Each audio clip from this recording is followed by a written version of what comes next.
Sekarang kita jawab beberapa pertanyaan. Bagaimana prinsip awal berdakwah di daerah minoritas? Ada ulama besar di Sumatera Utara.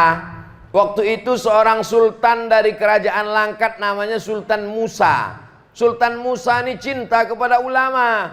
Maka diundangnya lah ulama dari Riau. Ulama itu bernama Syekh Abdul Wahab Rokan. Rokan itu sudah jadi kabupaten di Riau, namanya Kabupaten Rokan Hulu. Ibu kotanya Pasir Pangarayan. Disitulah di Rokan Hulu itulah kampung Syekh Abdul Wahab Rokan. Lalu kemudian di kampung itu, kampung di Langkat itu, Syekh Abdul Wahab Rokan diminta nama. Tuan Syekh, apalah nama yang cocok untuk kampung ini? Maka kata Syekh Abdul Wahab Rokan, dipejamkannya matanya, nampaknya pintu Masjidil Haram. Ku kasih nama kampung ini Babus Salam. Orang Melayu susah menyebut Babus Salam. Kau nak kemana? Besilam. Babus Salam. Tuan Syekh Abdul Wahab Rokan. Sekarang Tuan Syekh yang ke-12, cicit beliau, Syekh Tuan Guru Dr. siapa? Zikmal Fuad. Guru saya dulu di pondok pesantren Darul Arafah. Nah, beliau walaupun dilangkat di Sumatera Utara, mengirim dai-dai ke pedalaman Riau. Yang tak Islam di Riau itu namanya suku Sakai. Orang tinggal dalam hutan tak Islam. Dikirimnya pengganti Tuan Syekh, kalau ada Tuan Syekh. Kalau Tuan Syekh tak bisa datang, dikirimnya penggantinya. Pengganti itu namanya khalifah. Pengganti Tuan Syekh tak bisa datang, Tuan Syekh karena sibuk, maka pengganti itu namanya khalifah. Khalifah pengganti. Makanya Nabi Muhammad meninggal digantikan oleh Khalifah Abu Bakar Siddiq. Khalifah artinya pengganti.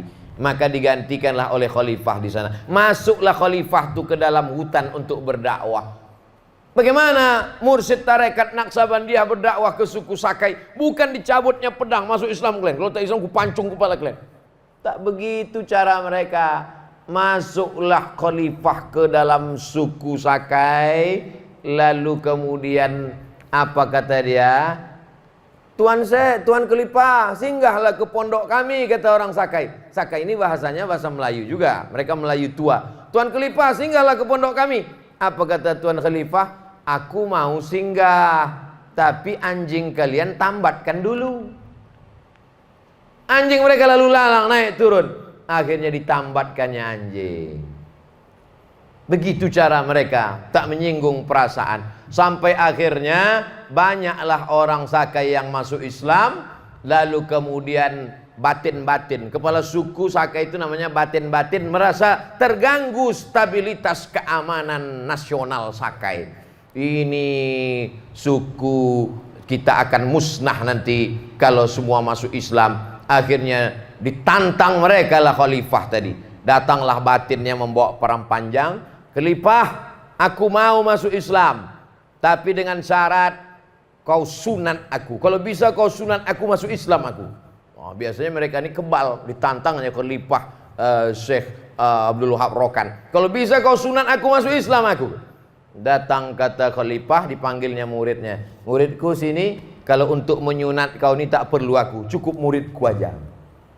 Datang kata muridnya, kalau untuk menyunat kau tak perlu depan pisau, cukup belakangnya aja. Disapunya sekali, putus barang.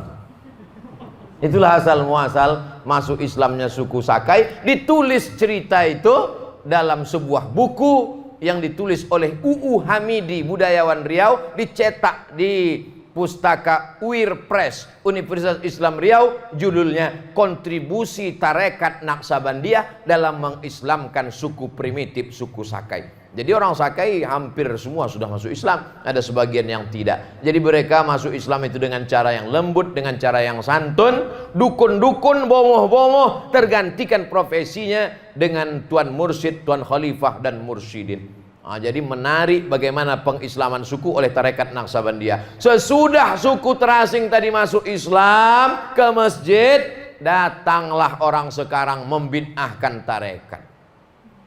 Orang tarekat mengislamkan yang tak Islam.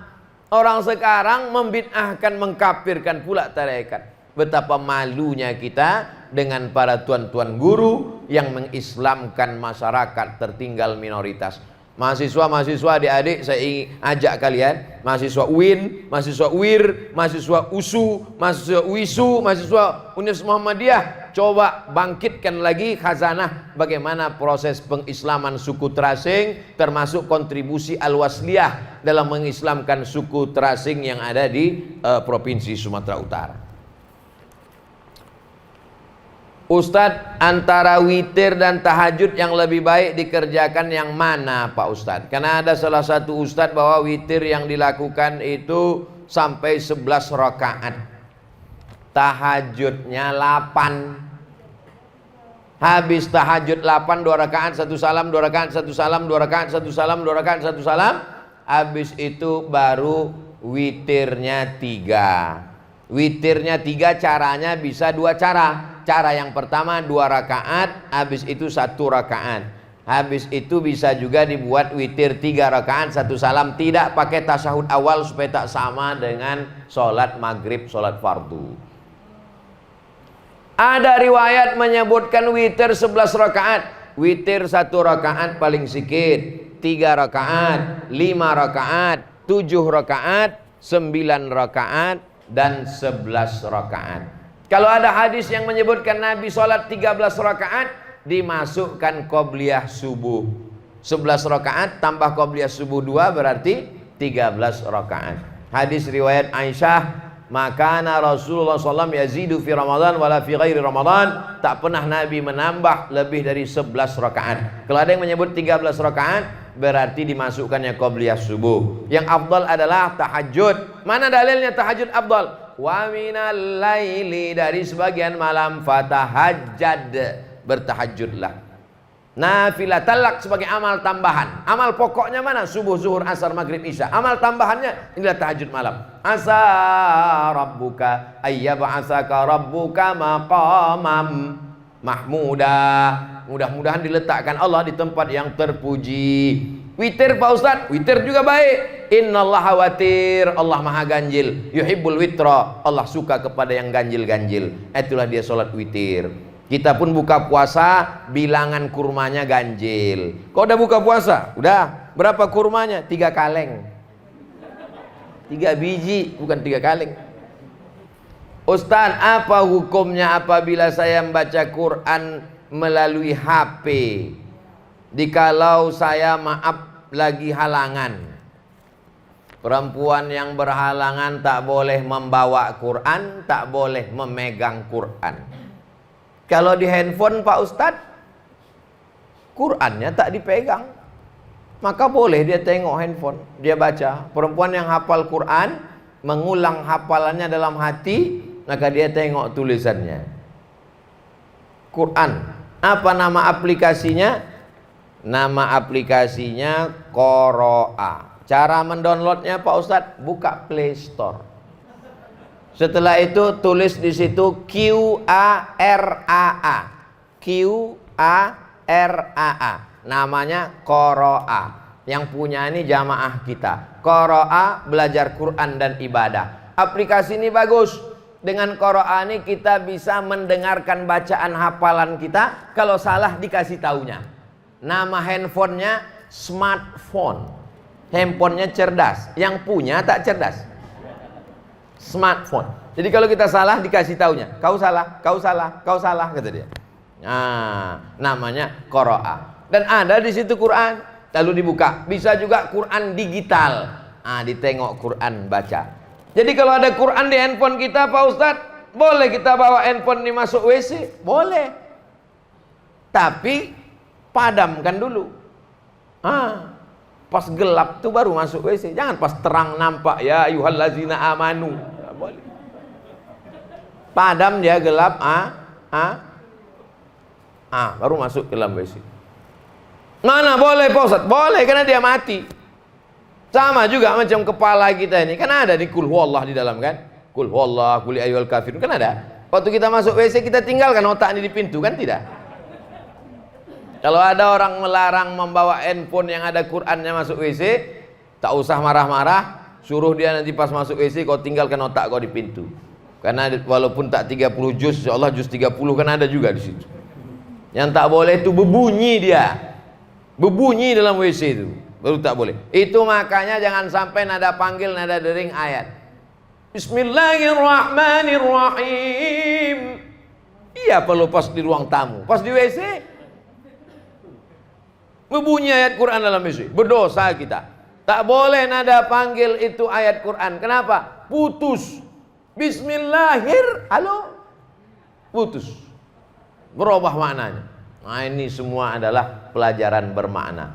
Jadi boleh sholat menengok Quran. Sholat sunnah. Nah, jadi kalau sholat tahajud malam, abangku tengok ayatnya kulhu aja. Besok malam kita tes 1 juz. Memang hafal abang Quran, kau tengok aja besok. Rupanya aplikasi. Bismillahirrahmanirrahim. Alif lam mim. Dzalikal kitabu la raiba fihi hudal lil muttaqin. Digasnya malam itu 1 juz 8 rakaat. Boleh menengok Quran. Pas mau rukuk sujud masukkan. Tapi kalau bisa dicari gambar pesawat dulu di atas, di off-kan dia. Di off-kan. Jangan sampai pas itu masuk telepon Ustaz Iqbal. Tahajud, Bang. Kena kita. Wallahu a'lam bishawab. Itulah kaji kita malam ini. Mudah-mudahan bermanfaat. Yang baik-baik datang dari Allah, yang tak baik datang dari hamba Allah yang dhaif. Jaga istiqomah amal Ramadan kita diteruskan di bulan Syawal.